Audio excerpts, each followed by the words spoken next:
I couldn't see their face, and all I could hear is, pray for me, pray for me, pray for me. It's like whispering on my ears and saying, pray for me, please pray for me, pray for me. Pray for me, please pray for me, pray for me. I was scared. The other side became very, very real to me. It became not only the great unknown, but also something that could actually jump up and bite you.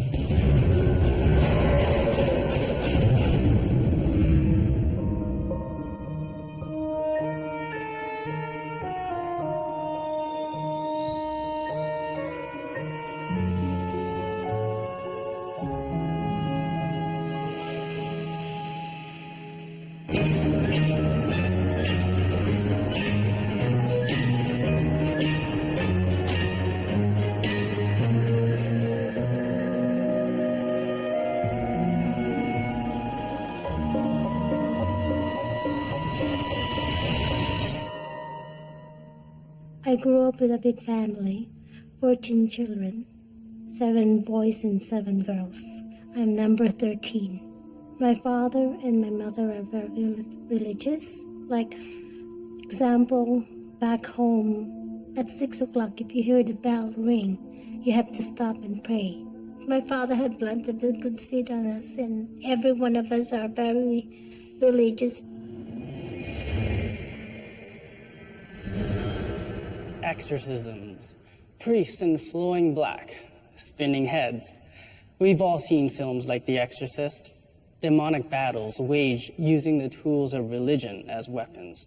They're horrifying movie images indeed. But what if the demons were real? What if you had to wage a war in your own home? Would you turn to ancient religious rituals? And if you did, would they do the job? I'm Lawrence Chow. Today on Ghostly Encounters, we'll meet 2 lifelong Catholics who tell of fighting peril in their homes using the icons of their faith. Susan Flores turned to those rituals in a time of terror when she believes her house was invaded by a devil from hell. It was middle of the night, couldn't sleep, and my experience from that place, the door opened up by itself. And I saw this dark figure. It's like maybe devil, or I don't know what it is. I swear to God, I was so scared. And then suddenly he jumped on the corner of the ceiling. And looking back, when he's looking at like this.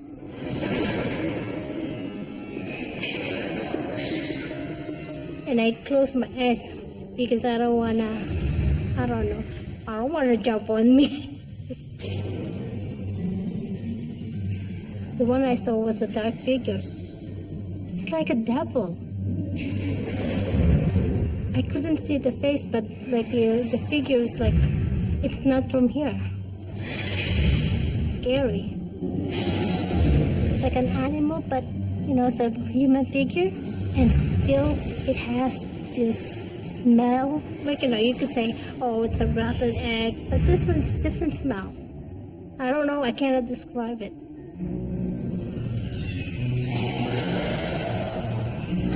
And I couldn't even sleep on that room.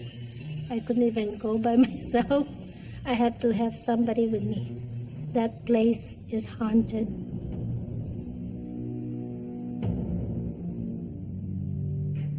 So I went to get a candle, rosary, holy water. Of course, I put rosary first on myself, just in case. And I put holy water on me first. And then I blessed and I said, in the name of the Father, Son, the Holy Spirit, I command you to leave right now. You are not welcome in this house. Then I said, Our Father who art in heaven, hallowed be thy name. And then whatever other prayers that I believe in God. But every time I was praying that, sometimes they will distract you. Imagine, Our Father, I have to read it, and yet you've been praying for that since you were a kid. Every time I bless, I'm getting the fear. My hair standing up, and it feels like like your goosebump. It's like that. Like, I command you to leave right now. It doesn't want to leave. Like, I finished the whole holy water only on that room.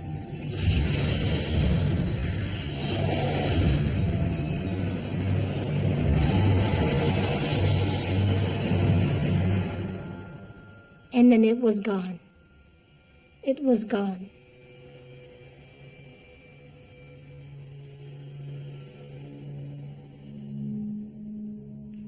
Every night I blessed that unit every night with holy water so I could sleep well and I won't be scared, which is good because, who wants to see ghosts, who wants to see those spirits, who wants to feel them? You don't want to feel them.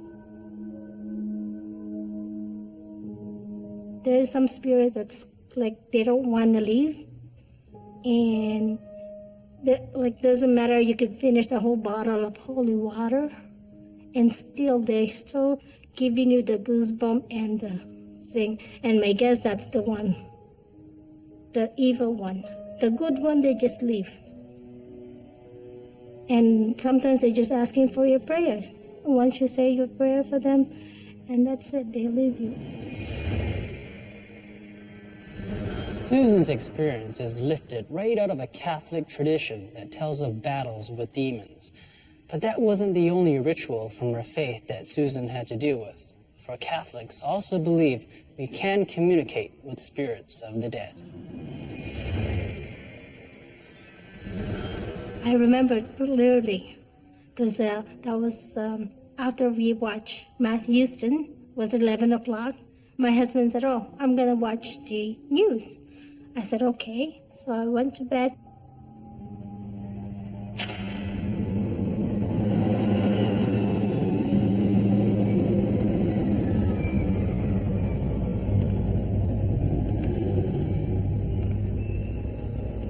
And I saw a guy standing right beside my bed at the edge.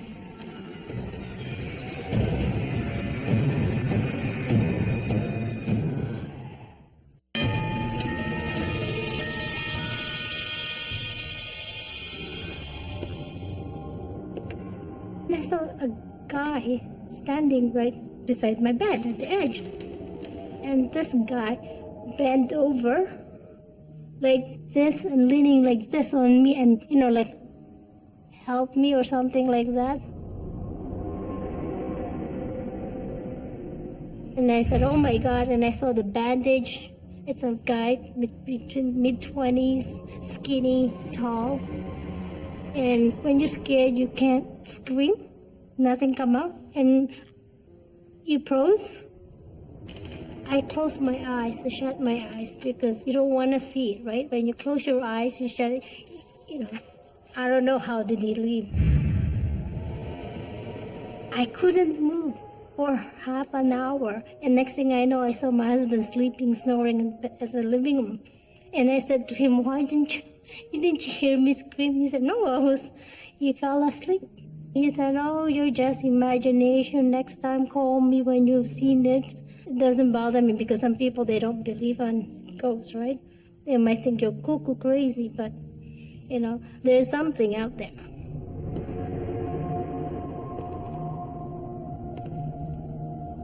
I was thinking, that's my ex-boyfriend, that asking for my forgiveness, to forgive him so that his soul will be rest.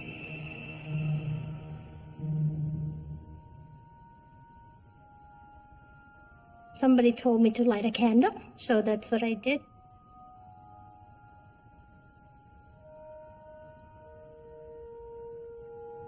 I pray and say I forgive him whatever he had done for me.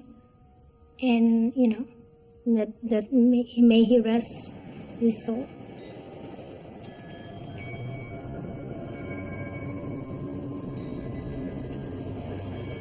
It's not like the one I saw at the funeral home 6 years ago. So after I pray, I went to the bathroom by myself, which is my mistake. And as soon as I went into the, I see spirit, that luminous thing. I couldn't see their face, but they're all women, men, younger men, plus all of them, they're all in the bathroom. And all I could hear is, pray for me, pray for me, pray for me. It's like whispering on my ears and saying, pray for me, please pray for me, pray for me. Pray for me, please pray for me, pray for me, pray for me, pray for me, pray for me, pray for me. I swear to God, I went to the bathroom, no washing. I said, come on, let's go. I want to go out.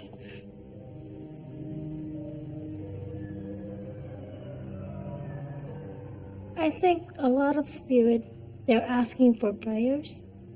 You know, when they know you're a prayer person, they will come to you and ask you.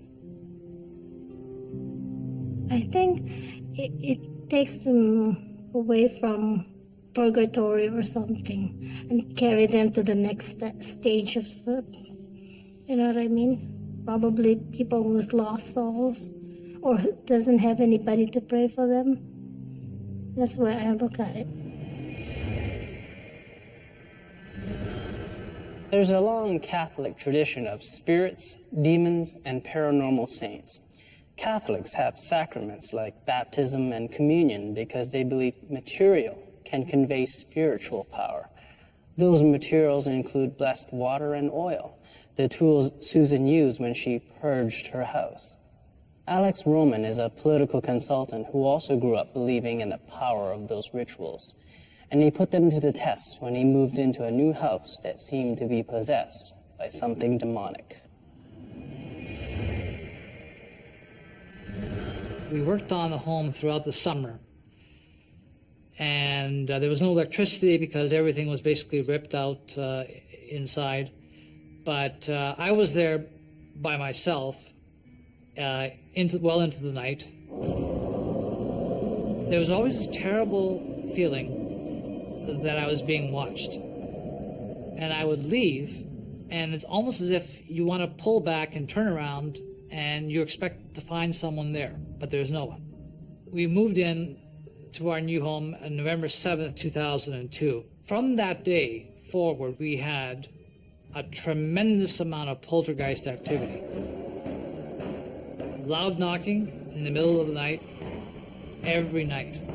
Beginning at the same time, 3 in the morning.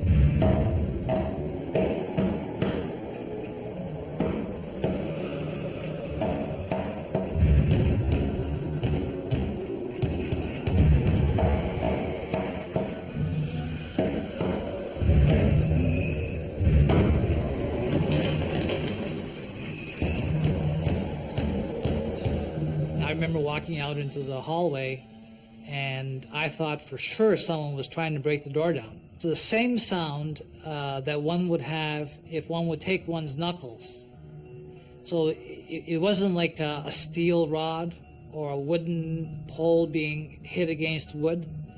It was very much human flesh and bone, which is really what sends shivers up my spine.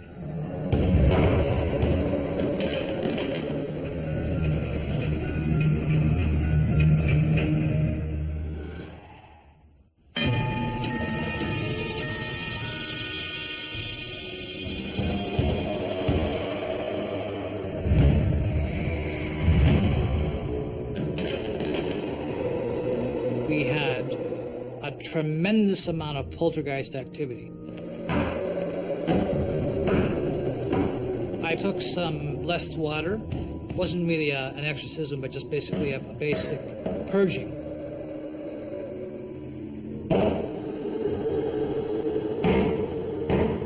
And I just anointed the doorposts with the sign of the cross, saying some prayers that I had memorized.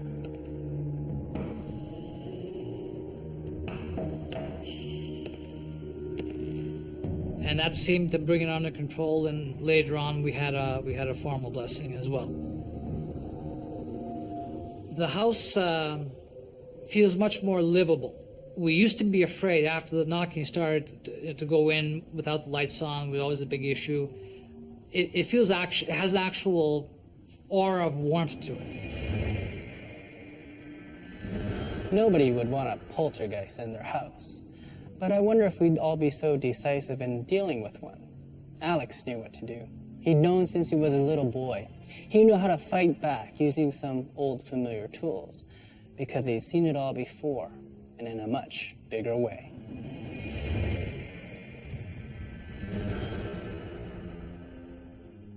One night, the lights came on in the room where I was staying in with my brother.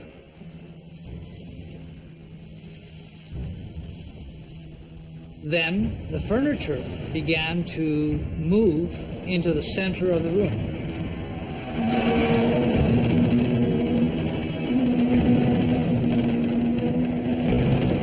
There was a large armoire. There were 2 desks, chairs, all of which were heavy, including our beds. It would have been impossible for my brother and I, at our age, to have moved it even if we wanted to. And then the drawers opened up, and the clothes, all our clothes, basically began to float in the air, slowly, deliberately, just float, as if in one of those films when they talk about weightlessness in space. The entire room was covered in floating socks, underwear, pajamas, sweaters, shirts. Thought maybe this was a dream. We had no idea what this was. We were basically frightened out of our wits. My brother, by this time, had crawled onto the floor and was crawling on all fours underneath the floating clothes, was making his way for the door. I looked up and saw the clothes at that point coming at me.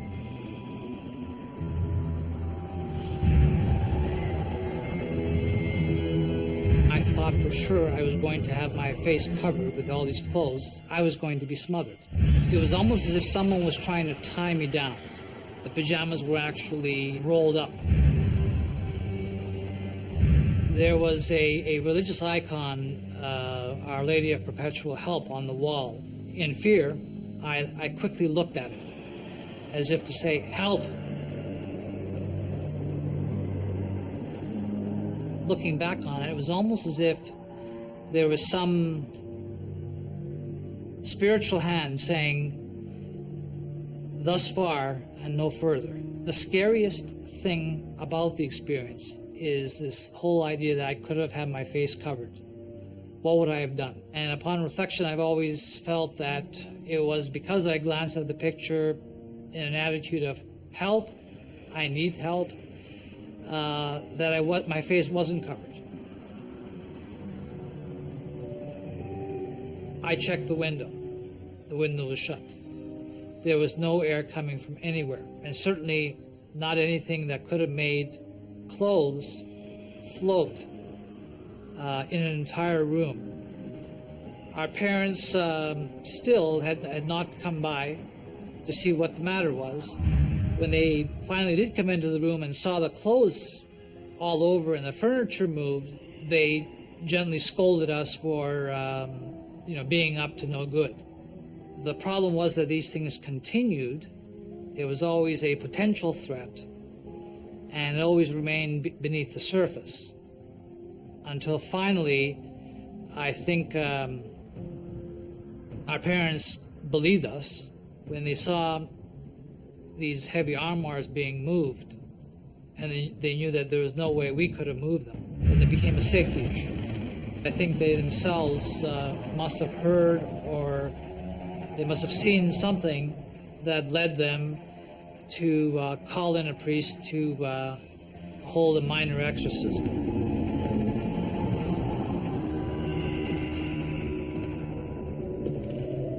I still strongly suspect that our parents must have experienced something that they did not share with us that led them to call in a priest to hold a minor exorcism.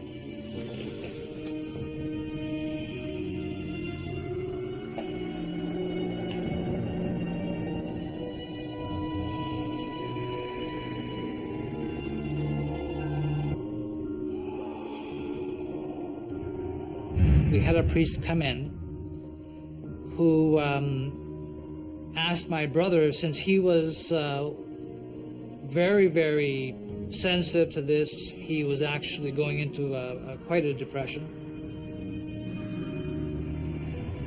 There were prayers and rituals performed. My brother drank blessed water 3 times. We were quite young. We never heard these kinds of phrases used. Evil spirits lurking, that sort of thing. And we thought to ourselves, by golly, is that what was causing this? For the whole time that we were participating in this ritual, we became even more afraid. Our beds were sprinkled with blessed water, pillows, the entire room, and also the doorposts were anointed with this blessed water. The ritual involved basically casting out whatever spirit was lurking in the room. I do believe that we were very much very serious about the whole thing, hoping that this would put an end to the occurrences that were happening in that room. And after it was over, we felt that this purged the room of the problem, and certainly we never experienced it again, but it took us a long time to feel comfortable in that room again.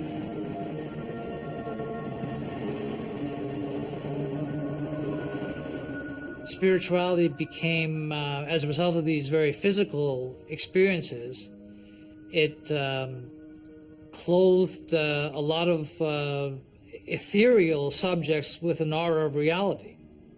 That was absolutely definite. And the other side became very, very real to me. Became not only the great unknown, but also something that could actually jump up and bite you.